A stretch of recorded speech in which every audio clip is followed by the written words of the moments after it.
Como você faz a sua essência de panetones? Bom, eu não diria nem essência, porque essência lembra de artificial. Eu faço um elixir de panetone feito com ingredientes frescos de verdade que dão na natureza. Então eu uso frutas, eu uso, por exemplo, baunilha de verdade, eu uso cumaru. Então eu só uso produtos, né, ingredientes que não possuem nenhum tipo de química, porque está alinhado com a minha filosofia de produção. O que muda no resultado final do panetone? Desculpa, eu vou repetir. O que muda no resultado final do panetone feito com levain comum e feito com lievito madre? Na verdade, dependendo da fórmula que você estiver usando, você vai ter uma diferença total. Porque o lievito madre, ele é um fermento duro, né? Um fermento natural duro. E o levain, dependendo de como você vai utilizar, ele é líquido. E se a sua fórmula não estiver ajustada para isso, você não vai ter uma performance boa do seu produto. Então vai estar impactando em acidez, tem uma série de fatores que vão estar influenciando no resultado final do seu panetone, se você não estiver com a sua fórmula ajustada. Então, se você tem uma receita que você pegou em algum lugar, replica ela porque provavelmente ela foi testada. Então eu hoje uso uma fórmula com base em lievito madre, porque eu tenho eu trabalho com a hidratação alta dessa massa e o lievito vai estar contrastando. Eu tenho um pH baixo, pH mais ácido. Tudo isso foi pensado para chegar no resultado final. Então, dependendo da fórmula, você vai ter que usar lievito ou não. Mas lembrando o seguinte, se você for querer seguir a metodologia italiana, é feito com lievito madre, não com levain, né? Apesar de serem fermentos naturais, né, são diferentes. Dá para fazer panetone com caputo cuoco? Com certeza, caputo cuoco é uma farinha de fermentação longa, não é a mais forte, né? A gente sempre fala que a Manitoba ou farinhas específicas para longa fermentação, com bastante proteína, são as mais indicadas, mas dá sim, é só você ajustar o processo, lembrando que é uma farinha que tem características diferentes, por exemplo, com uma Manitoba ou com uma farinha como por exemplo a Petra, que é uma farinha específica para massa enriquecida e longa fermentação. Como fazer esses panetones maravilhosos? E o lievito madre? Então, para fazer panetones maravilhosos, como esse aqui, por exemplo, né? Bom, ingredientes de boa qualidade, um processo e uma técnica bem elaborados, tá? E você querendo se aprofundar, eu tenho um conteúdo que é especial para você, que é o meu curso de panetone. E aí você vai conseguir reproduzir toda a técnica, a metodologia, do mesmo jeito que eu faço e aperfeiçoar o seu conhecimento. Como faço um belo panetone de fermentação natural? Como devo começar? Dá para fazer em casa? Vamos lá. Dá para fazer em casa. Para você começar do jeito certo, com o pé direito, você vai comprar o meu curso, porque lá eu te dou todo o passo a passo, do início ao fim, de como produzir um panetone perfeito, dentro de casa ou comercialmente falando, num ambiente maior. É um processo delicado, demorado, é extenso, tem muito detalhe, são várias etapas que tem que tomar cuidado. E se você quer realmente ter um produto fora da curva, né, acima da média, existe método e processo para isso. Ou você vai ter aquele panetone meia boca, que é o que você vê nas prateleiras na maioria das pessoas. Poucas pessoas, talvez 1% das pessoas hoje, dos padeiros, estão fazendo panetones fora da curva. O restante está na média ali, competindo por preço, brigando por um produto similar, vamos dizer assim. Sobre panetone, qual a melhor dica para não passar a temperatura na batedeira? Vou te dar uma dica de ouro. Melhor dica, tá? Essa aí, não tem outra melhor do que essa. Que é a seguinte: use ingredientes gelados. Com isso, você não vai passar da sua temperatura. Essa é batata. Até a farinha? Hã? Até a farinha? Continuando a sua... Ingredientes gelados, tudo, tudo. Farinha e todos os outros insumos, todos, sem exceção, tá? Só, na verdade, o teu lievito, né, que ele precisa estar em temperatura ambiente para poder crescer, né, senão ele vai demorar muito para crescer. Mas depois que ele estiver no ponto, chegando no ponto máximo de uso, você pode dar uma geladinha nele antes, sim. Não é um problema.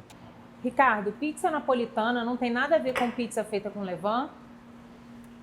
Vamos lá. Pizza napolitana é um estilo de pizza e dá para ser feito com levain. No disciplinário, né, ou seja, no manual napolitano de pizza, a gente pode fazer ela tanto no método direto, quanto, por exemplo, com um pré-fermento, que é uma biga, por exemplo, quanto com levain. Existem proporções pré-definidas nesse manual do quanto você pode utilizar. Mas o levain, sim, é uma possibilidade.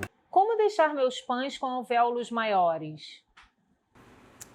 Bom, via de regra, mais alvéolos, você tem que colocar mais água na sua massa. Né? Tem que ser uma massa mais hidratada, uma massa que você faça dobras, para você poder estimular mais o desenvolvimento, né? A estrutura dela. Então, normalmente, dessa forma você vai ter mais alvéolos. Hidrate mais sua massa e trabalhe bem a estrutura dela para você poder ter um bom salto de forno e lindos alvéolos irregulares. Preciso bater até o ponto de véu toda vez? Na verdade, não. Na verdade, vou me dar como exemplo. Eu não deixo a minha massa em ponto de véu nunca durante meus processos de batimento. Eu dou ponto de véu sempre depois.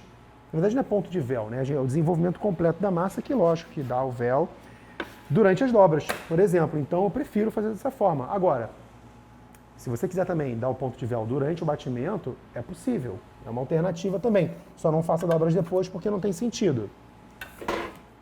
Se depois de 4 dobras o véu não estiver muito bom, devo fazer mais dobras até conseguir? Com certeza. O objetivo é você desenvolver o glúten todo dela. Então, se for necessário mais dobras, faça mais dobras. 5, 6, 7, 8 dobras, até você ter realmente uma massa bem desenvolvida. Muita gente ainda tem dúvidas sobre o ponto do padeiro. Me fale um pouco sobre ele. Sobre o que? O ponto do padeiro? Gente, ponto do padeiro é o ponto que você quer dar no seu pão em termos de finalização dele. Ou seja, aquela caramelizada extra, aquele douradinho, aquela crosta puxando para um tom marrom escuro ou para um marrom clarinho. Esse é o ponto do padeiro. Depende muito do que você curte e, principalmente, do que o seu cliente vai aceitar. Porque não é só você botar um pão tostadão, caramelizadaço, com extremo sabor, se o seu cliente não estiver preparado para poder consumir esse produto. Então tenha esse cuidado, porque isso realmente faz a diferença. Eu vou dar um exemplo aqui, tá? Eu, no início, quando abri minha padaria 2 anos atrás, eu tive uma dificuldade enorme, tá? Em colocar pães caramelizados. Eu tinha que fazer pães claros, quase que brancos, para os clientes poderem se permitir experimentar. E aos poucos eu fui construindo o pão que eu considero como ideal, né? O pão no ponto do padeiro. E hoje eu tenho um produto em linha que é do meu jeito. Eu gosto de oferecer esse produto para o cliente para ele poder experimentar. Degustação, porque às vezes ele acha que realmente passou do ponto, mas quando ele prova, ele entende que ali na crosta do pão tem muito sabor agregado.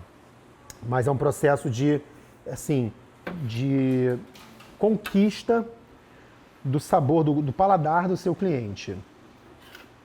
É uma evolução. Você tem que realmente ensinar ele a consumir esse produto da forma correta, da forma que a gente considera como perfeita. Qual o melhor levain, líquido ou sólido? A resposta é ambos. Os dois são maravilhosos, porque são levains, cada um com a sua característica. Um vai estar com mais latte, com mais sabor de iogurte, o outro vai estar um pouquinho mais alcoólico, com mais acidez, um sabor mais avinagrado.